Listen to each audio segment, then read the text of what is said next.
So this begins to set the stage for chronic disease. Okay, I'm going to give you, in about 5 minutes, a 200-year perspective on the development of worldwide health systems.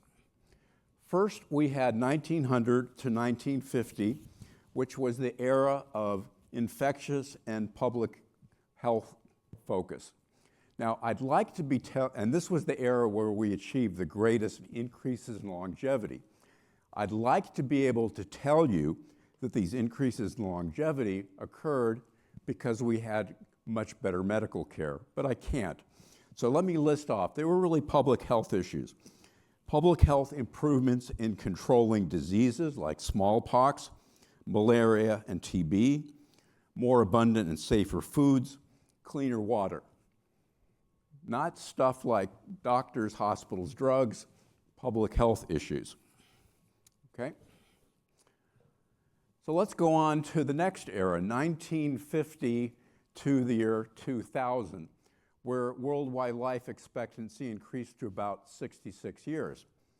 This is the era where we built and invested in the kinds of centralized health systems you see today. Big buildings, hospitals, doctors' offices. Again, centralized, we have to go to them.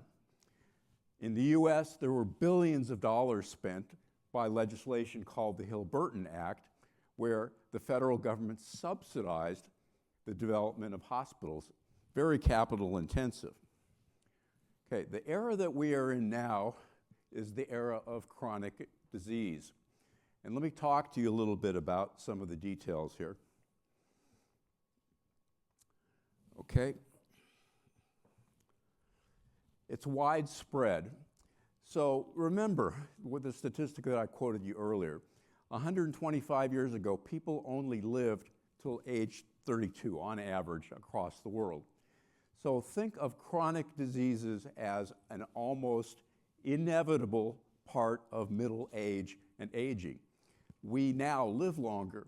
In 1900, we didn't have to cope with chronic diseases because people simply didn't live long enough. But today, 76% of adults have at least one chronic disease, and by the time you reach 65, 93% of adults have at least one chronic disease.